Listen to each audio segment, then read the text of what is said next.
तो स्वागत है दोस्तों आप लोगों के बेल्ट्रॉन के एक बहुत ही अमेजिंग क्लास में। इस वीडियो में हम लोग बहुत ही इंपॉर्टेंट एमसीक्यू करेंगे जो कि आपके एग्जाम में उससे रिलेटेड बहुत सारा क्वेश्चन आ रहा है बेल्ट्रॉन के, और मैं आपको यहाँ पे प्रैक्टिकल भी सिखाऊंगा। तो अब यहाँ से क्लास को स्टार्ट करते हैं। तो यहाँ से क्लास को स्टार्ट करते हैं और हमारा पहला स्क्रीन यहाँ पे आ गया कंप्यूटर स्क्रीन पे। इसका सही आंसर बताइए आप लोग। कंप्यूटर शब्दावली में CLI का पूर्ण रूप यानी कि फुल फॉर्म क्या होता है? ऑप्शन ए में होगा code line interface, option B में होगा code line interface, control line interface, option C में होगा command line interface, option D में होगा सेंट्रल लाइन इंटरफेस।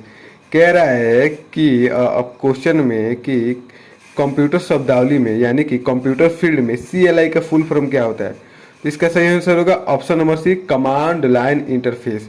क्या होगा? Command line interface. CLI इसका फुल फॉर्म होता है कमांड लाइन इंटरफेस। तो चलिए यहाँ से अपने अगले नंबर क्वेश्चन पे बढ़ते हैं। अगला नंबर क्वेश्चन आपके स्क्रीन पे है कि पढ़िए इसको बेहतरीन तरीके से और इसके आंसर दीजिए आप लोग वीडियो को रोक करके। कह रहा है कि डैश डैश में डार्क बाउंड्री वाले सेल को एक्टिव सेल कहा जाता है। ऑप्शन ए में है MS DOS, ऑप्शन बी में MS वर्ड, ऑप्शन सी में MS एक्सेल, ऑप्शन डी में PPT। ध्यान से यहाँ पे क्वेश्चन पढ़िएगा। तो कह रहा है कि डार्क बाउंड्री वाले सेल को क्या, डार्क बाउंड्री वाले सेल को एक्टिव सेल कहा जाता है। तो कहाँ पे होता है? तो नॉर्मल बात है MS एक्सेल में होता है, क्योंकि अगर हम जाएंगे यहाँ पे प्रैक्टिकल एक्सेल को ओपन करेंगे तो देखिए यहाँ पे मैं इसको थोड़ा बड़ा कर लेता हूँ ताकि आप लोगों को समझ में आए। ठीक है, तो जैसे कि देखिए यहाँ पे क्लिक करूंगा तो यहाँ पे डार्क बाउंड्री है। ये मेरा लेटेस्ट वाला है। इस पिछली बार यही क्वेश्चन पूछा था कि एक्सेल में सक्रिय सेल के चारों तरफ कैसा कलर होता है। तो देख लीजिएगा, ये लेटेस्ट वाले में ग्रीन होता है और 2010 से पहले वाले में ब्लैक होता है, डार्क होता है। ठीक है, तो ये मेरा लेटेस्ट वाला 21 वाला, इसलिए इसमें ग्रीन है, लेकिन 2010 में डार्क होता है। ठीक है, तो इसमें कंफ्यूज नहीं होना है। चलिए आगे बढ़ते हैं। अगले नंबर क्वेश्चन है कि निम्नलिखित में से कौन एक वेब ब्राउजर नहीं है? बहुत ही शानदार क्वेश्चन। इस तरह का क्वेश्चन आपके एग्जाम में बार बार पूछा जा रहा है। तो इसका ऑप्शन नंबर ए है फायरफॉक्स, ऑप्शन बी में विकिपीडिया, ऑप्शन सी में गूगल, ऑप्शन डी में ओपेरा। इसका इजी क्वेश्चन आंसर है ऑप्शन बी होगा विकिपीडिया, क्योंकि फायरफॉक्स क्या है? एक वेब ब्राउजर है, गूगल भी एक वेब ब्राउजर है, ओपेरा भी एक वेब ब्राउजर है, लेकिन विकिपीडिया वेब ब्राउजर नहीं है। ये तो एक मतलब प्लेटफॉर्म है, वेबसाइट भी कह सकते हो, जहाँ पे हमें नॉलेज प्राप्त होती है, जानकारी मिलती है। ओके, चलिए आगे बढ़ते हैं। अपने अगले नंबर क्वेश्चन पे चलते हैं जो कि बहुत ही बेहतरीन है और ये ऐसा क्वेश्चन पूछ सकता है मेरे भाई, पूछ दिया है इस बार के एग्जाम में, ये वाला क्वेश्चन पूछ दिया है। कह रहा है कि डैश डैश और डैश डैश साउंड इफेक्ट फाइलों के दो प्रकार है जिन्हें माइक्रोसॉफ्ट पावर पॉइंट में जोड़ा जा सकता है। देख लीजिए, ऑप्शन ए में है web and mid, option B में JPG and PDF, option C में web and JPG, option D में डॉक एंड गिफ। सिंपल शब्द में कहे तो पूछ रहा है कि साउंड इफेक्ट फाइल के दो एक्सटेंशन फाइल नाम बताइए। इसका सही आंसर होगा option number A, web and mid. क्योंकि देखिए बी में जाएंगे तो इसमें है JPG होता है ज्वाइंट फोटोग्राफी ग्रुप, ये तो फोटो का होता है। ये जो एक्सटेंशन फाइल नेम है ये फोटो का होता है, कोई साउंड फाउंड का नहीं होता है। ये PDF भी है, PDF का होता है पोर्टेबल डॉक्यूमेंट फाइल, ये तो होगा नहीं। क्योंकि देखिए जो क्वेश्चन ना आया है तो उसको ऑप्शन से करने की कोशिश कीजिए। ऑप्शन नंबर सी में जाएंगे तो ये तो मान लो होगा साउंड का, लेकिन .jpg यहाँ पे ज्वाइंट फोटोग्राफी ग्रुप, ये तो नहीं होगा क्योंकि ये फोटो का है। उसके बाद यहाँ पे डॉक तो MS वर्ड का हो जाएगा मान लो, लेकिन ये जिफ जो है ये होता है फोटो का। ठीक है, ग्राफिकल इंटरचेंज फॉर्मेट। ठीक है, इसका सही आंसर होगा option number A, web and mid. ठीक है, चलिए आगे बढ़ते हैं। अगले नंबर है मेरा क्वेश्चन, बहुत ही शानदार है मेरे भाई। एक्सेल में दाई ओर सक्रिय सेल के साथ चयनित सेल को भरने के लिए किस शॉर्टकट कुंजी का इस्तेमाल किया जाता है? ऑप्शन ए में है कंट्रोल R, ऑप्शन बी में है कंट्रोल V, ऑप्शन सी में कंट्रोल S, ऑप्शन डी में कंट्रोल D। क्वेश्चन को ध्यान से पढ़ना है। कह रहा है कि MS एक्सेल में दाई ओर, कहाँ पे? दाई ओर यानी कि राइट में सक्रिय सेल के साथ, यानी कि जो एक्टिव सेल है उसके साथ चयनित सेल यानी कि जो सेलेक्टेड सेल है, मतलब एक्टिव सेल है और उसके साथ जितने भी सेल सेलेक्ट है, तो उसको भरने के लिए किस शॉर्टकट कुंजी का इस्तेमाल किया जाता है? इसका सही आंसर होगा option number A, control R। आइए इसको प्रैक्टिकल देखते हैं। जैसे हमने क्या किया, इसमें MS वर्ड ओपन कर दिया, ठीक है, सॉरी MS एक्सेल ओपन कर दिया और मैं यहाँ से सेलेक्ट कर लेता हूँ। ठीक है, यहाँ से मैंने दाईं ओर सेलेक्ट कर लिया। तो कह रहा है कि ये तो सक्रिय सेल है ये वाला, और इसके साथ जितने भी सेल सेलेक्टेड है तो उसको भरने के लिए कंट्रोल R प्रेस करेंगे। तो अभी तो देखो, जैसे मैं क्या करता हूँ, यहाँ पे कुछ लिख लेता हूँ, गोलू कुमार, ठीक है। अब मैं क्या करूँगा, यहाँ से यहाँ तक सेलेक्ट कर लूँगा, ठीक है। और सभी में मुझे चाहिए गोलू कुमार, तो कंट्रोल के साथ आर प्रेस करूँगा, तो देखो सभी में हो गया ना। तो यही होता है इसका शॉर्टकट की, कंट्रोल के साथ आर होता है मेरे भाई। चलिए आगे बढ़ते हैं। अगला नंबर क्वेश्चन है हमारा, इंटेल कोर i9 का एक प्रकार है। ऑप्शन ए में एंटीवायरस, ऑप्शन बी में प्रोसेसर, ऑप्शन सी में मदरबोर्ड, ऑप्शन डी में हार्ड डिस्क। ये आप इजी क्वेश्चन है, आप बता सकते हैं कि इसका ऑप्शन नंबर सही होगा बी, प्रोसेसर। क्योंकि इंटेल जो होता है प्रोसेसर होता है। लैपटॉप खरीदते हो तो जाते हो ना भाई चेक करने, आई क्यू कितना है, आई क्यू मतलब 3 है कि 5 है। तो आई क्यू मतलब क्या होता है, इंटरनेट होता है। आई कोर, आई क्यू, आई मतलब हो गया इंटरनेट, इंटेल, और क्यू मतलब हो गया कोर, ठीक है। तो इंटेल होता है प्रोसेसर क्या। और पहला इंटेल कौन था भाई, जो पहला इंटेल लॉन्च किया गया था तो उसका नाम क्या रखा गया था, तो इंटेल 4004 उसका नाम रखा गया था। ओके, चलिए आगे बढ़ते हैं। अगला नंबर क्वेश्चन है हमारा, टेलीकॉम क्षेत्र में आईएसपी का फुल फॉर्म क्या होता है। पूर्ण रूप मतलब फुल फॉर्म, जब भी पूर्ण रूप है समझ लेना कि फुल फॉर्म पूछ रहे हैं। ओके, तो इसका सही आंसर होगा, मतलब ऑप्शन है ए में है internet speed provider, option B में internet speed protocol, option C में internet service provider, option D में इंटरनेट सर्विस प्रोटोकॉल। तो बेसिकली आईएसपी का फुल फॉर्म होता है इंटरनेट सर्विस प्रोवाइडर। तो फुल फॉर्म आपको याद रख लेना, मेरा ये वाला वीडियो जाकर के देख लेना जिसमें मैंने इंपॉर्टेंट फुल फॉर्म कराए हुए हैं। ओके, चलिए आगे बढ़ते हैं। निम्नलिखित में से कौन सा एक एप्लीकेशन सॉफ्टवेयर है। देखिए इस तरह का क्वेश्चन 100% गारंटी है कि आपके एग्जाम में आएंगे, तो इस तरह के लिए आप लोग एकदम रेडी रहिएगा, ठीक है, पूरा पावर के साथ में। चलिए ऑप्शन देखते हैं। ऑप्शन ए में ग्राफिक्स, ऑप्शन बी में यूनिक्स, ऑप्शन सी में लाइनक्स, ऑप्शन डी में मैकेंटॉस।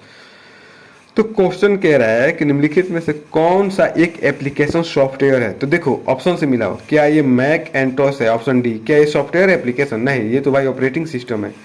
लाइनक्स, लाइनक्स यहाँ पे एक्स लिखना था, ठीक है। क्या ये सॉफ्टवेयर है, नहीं, ये तो ऑपरेटिंग सिस्टम है, जैसे विंडो होता है। यूनिक्स ये भी ऑपरेटिंग सिस्टम है। ग्राफिक्स ये होता है एप्लीकेशन सॉफ्टवेयर, ठीक है।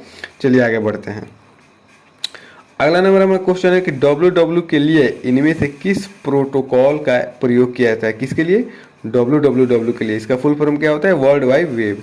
तो ऑप्शन ए में FTP, ऑप्शन बी में SMTP, SMTP का फुल फॉर्म होता है simple mail transfer protocol. Option C में TCP एंड IP, TCP का फुल फॉर्म होगा ट्रांसमिशन कंट्रोल प्रोटोकॉल, और IP का इंटरनेट प्रोटोकॉल। ऑप्शन डी में HTTP, हाइपरटेक्स्ट ट्रांसफर प्रोटोकॉल।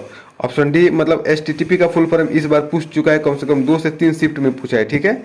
तो आप लोग देख लीजिएगा, अपने याद कर लीजिएगा। इसका सही आंसर होगा ऑप्शन नंबर डी, HTTP। क्योंकि मेरे भाई हम कोई भी वेबसाइट सर्च करते हैं तो वहाँ पे आता है http/www कुछ करके ऐसा आता है ना, तो वो HTTP लगता है www के साथ, ठीक है। HTTP के फादर कौन है, तो मेरे भाई HTTP के फादर है टिम बर्नर्स-ली। कौन, टिम बर्नर्स-ली। इन्होंने HTTP का आविष्कार किया, HTML का आविष्कार किया, और भी बहुत सारी चीज़ों का आविष्कार किया। तो हम अपने अगले नंबर क्वेश्चन पे बढ़ते हैं।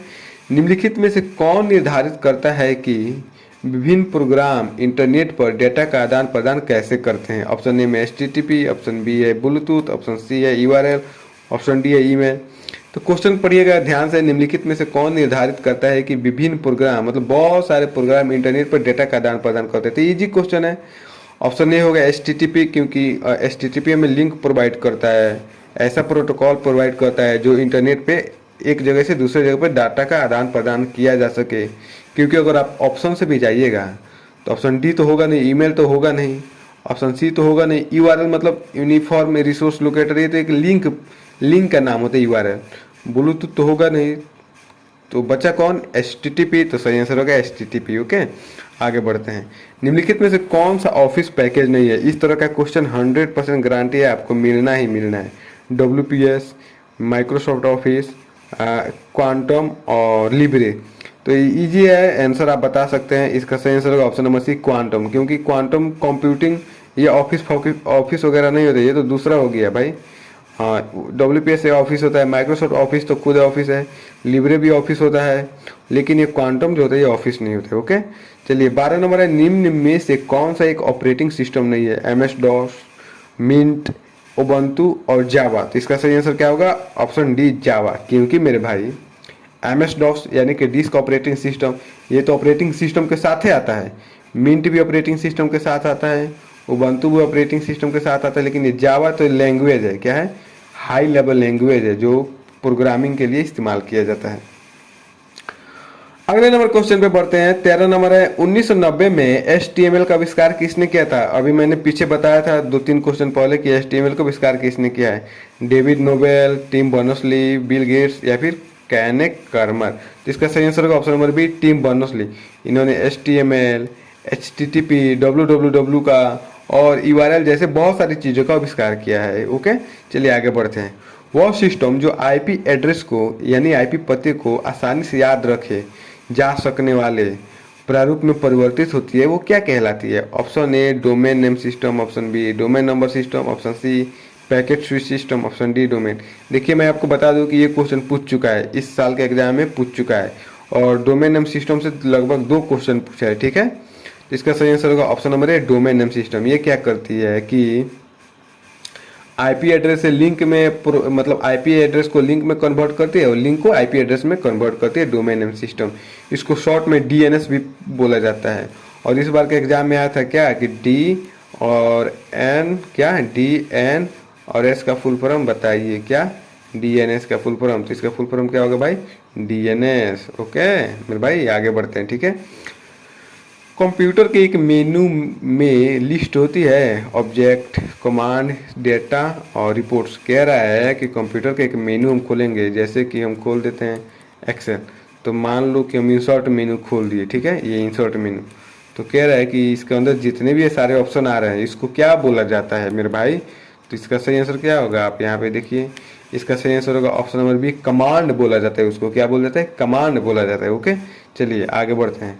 तो यहाँ से हमारा क्वेश्चन खत्म हुआ। वीडियो पसंद है तो लाइक शेयर सब्सक्राइब जरूर करना। हम आगे के वीडियो में और भी बेहतरीन क्वेश्चन लाने वाले हैं, एक्सेल का, MS वर्ड का, पावर पॉइंट का। तो ये था फंडामेंटल का। वीडियो पसंद आए तो लाइक शेयर जरूर करना। धन्यवाद।